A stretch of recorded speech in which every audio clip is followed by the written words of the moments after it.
September 30th, 2025. The Equal Employment Opportunity Commission. That's the federal agency that enforces workplace discrimination law. They filed a lawsuit against Apple for patent infringement, not for antitrust, for firing a man because he kept the Sabbath. A 16-year employee. He worked at the Reston, Virginia store. He converted to Judaism in 2023, asked for Friday to Saturday off for religious observation. Standard Title VII accommodation request. The kind employers grant every single day. Apple said no. Then they wrote him up for grooming policy violations that the EEOC is calling pre-contextual. Then they fired him in January 2024. This is the same company that celebrates Pride Month 30 days straight, that has diversity trainings on every identity you can imagine, that claims inclusion is core to their values. But when a Jewish employee asks to honor the Sabbath, that inclusion disappears. This is Faith, Freedom, and Tech. I'm Scott Houghton, and today we're talking about what happens when big tech's diversity excludes one thing they can't tolerate: actual religious conviction. Look, I know this might make some of you uncomfortable. Scott, retail needs weekend workers. Yeah, they do. That's why we have laws about this. That's why Title VII exists. And if you're a Christian, a Jew, a Muslim, anyone of faith working in tech, this case matters. Because what happened to this man at Apple could happen to you tomorrow. Let me show you the receipts. So let's lay out the facts from the EEOC complaint. This is federal court. This is documented. This is real. The employee worked at Apple's Reston, Virginia retail store for 16 years. 16 years.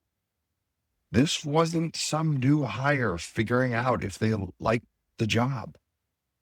This was a dedicated employee with a track record. In 2023, he converted to Judaism.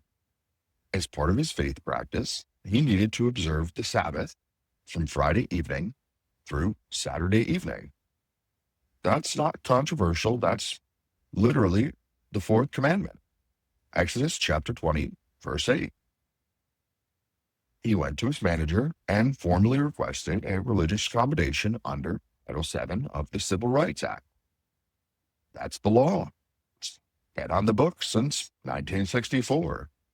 It requires employers to provide reasonable accommodations for sincerely held religious beliefs unless it causes undue hardship. Pretty simple. Now, here's where it gets interesting. According to the EEOC, Apple denied the accommodation request and said, just know we need you here on weekends for the Genius Bar. Then, and this is where the EEOC is, it's pretextual. They started writing him up for grooming policy violations. Little things, hair too long, beard not trimmed exactly right, things they apparently never had problem with for 16 years. And let's be honest, anyone who's ever been in an Apple store, that's kind of what they look like at a Genius Bar. January 2024, they fired. The EEOC investigated and concluded that Apple violated Title VII. They tried to settle. Apple apparently refused. So now it's in federal court. Now, let me be clear about what I'm not saying. I'm not saying every accommodation request should be granted. I'm not saying businesses don't have legitimate operational needs. I'm not saying this employee was perfect. What I am saying is this. When a $1 trillion company with thousands of employees and sophisticated scheduling systems claims they can accommodate one person's Sabbath observance, that fails the smell test.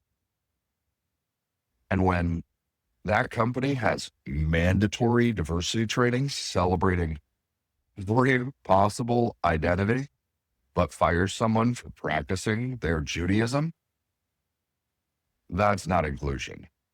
That's selective inclusion.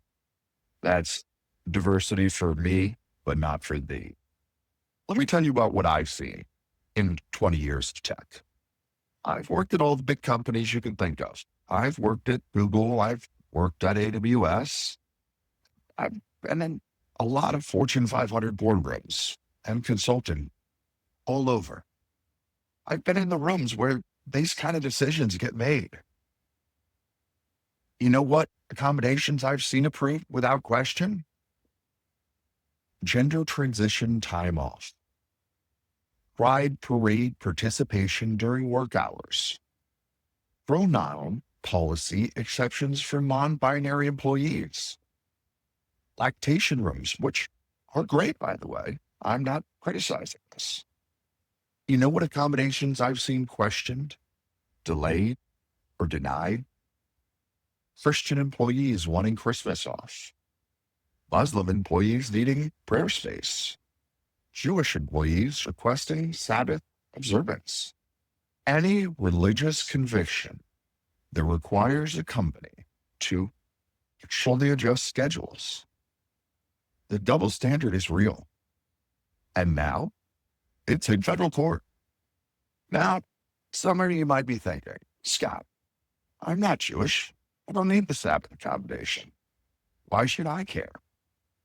Let me tell you why. First, Title VII doesn't just protect Jews. It protects Christians, Muslims, Sikhs, and anyone with sincerely held religious beliefs.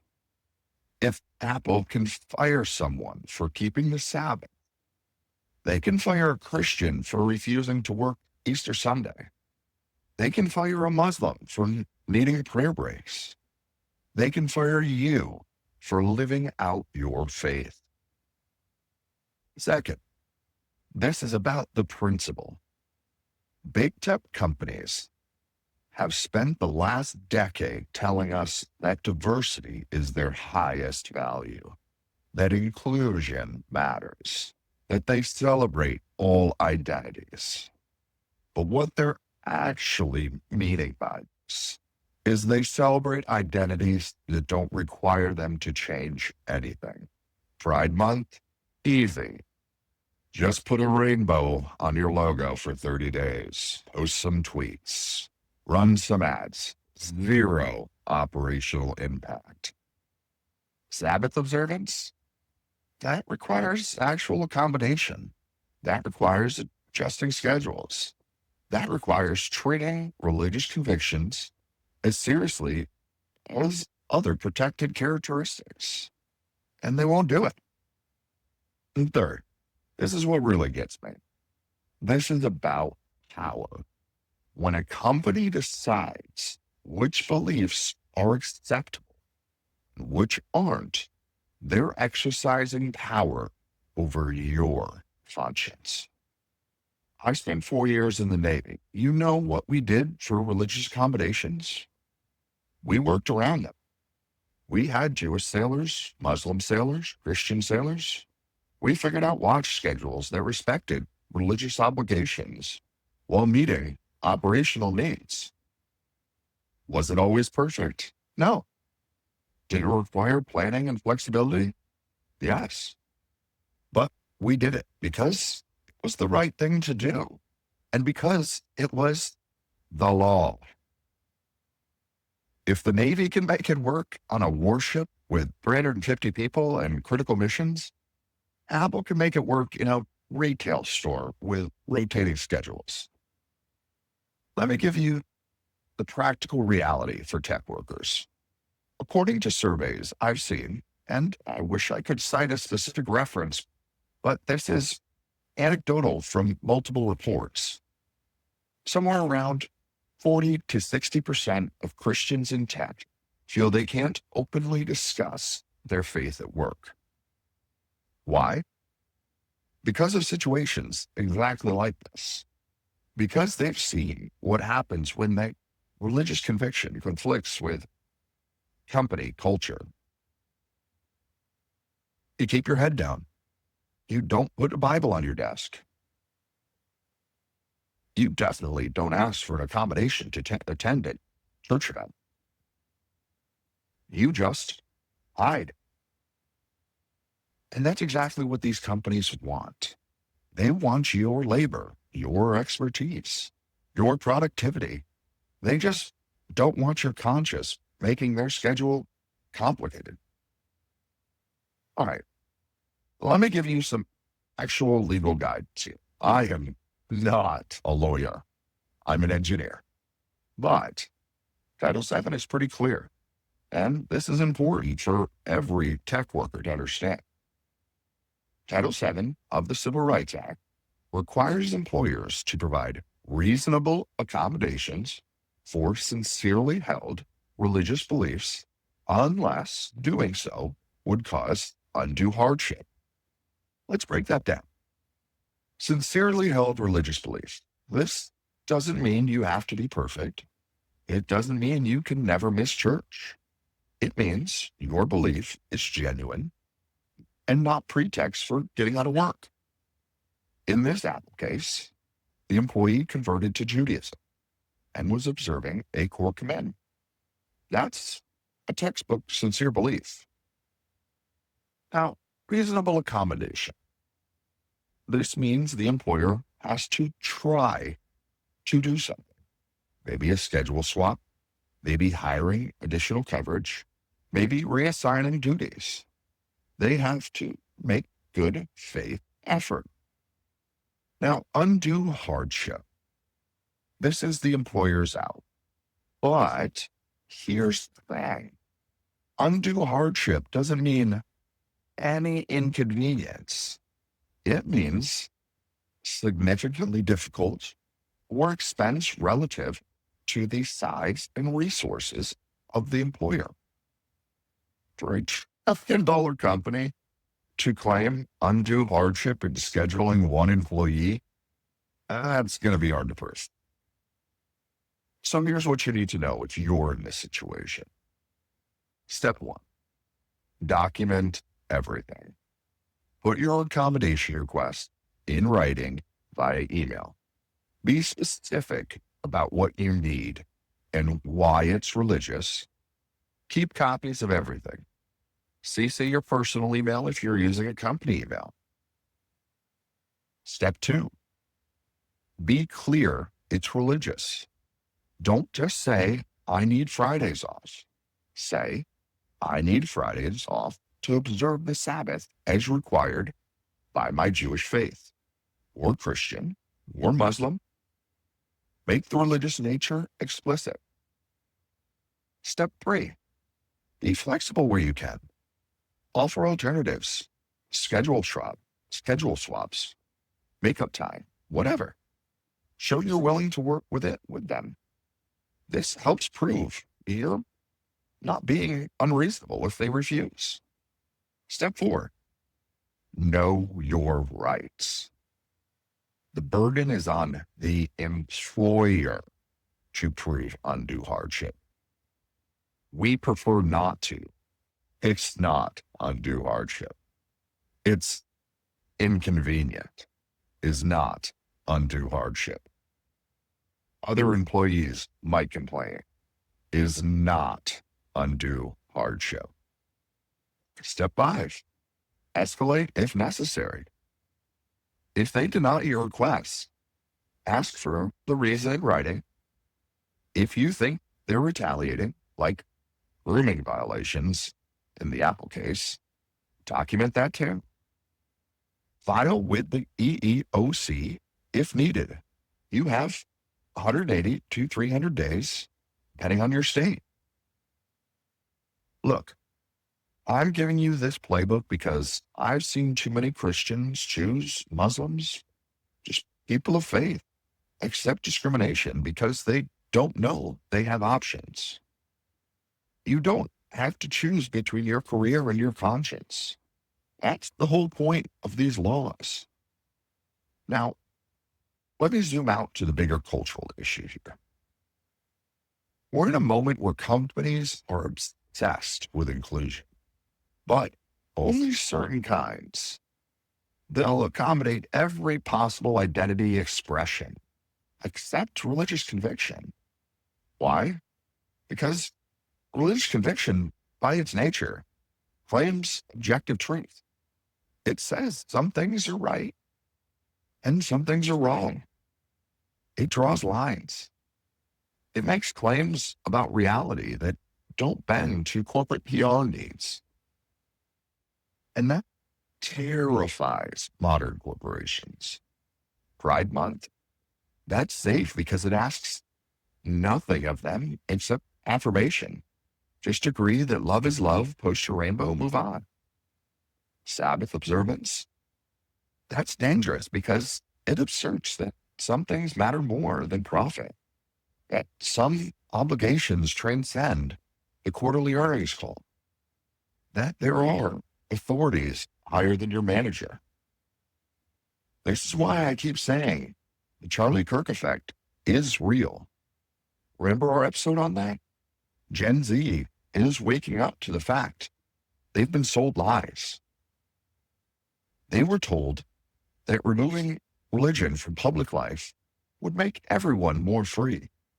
Instead, they got a new secular religion with its own dogmas, its own sacred cows, its own blasphemies you can't question.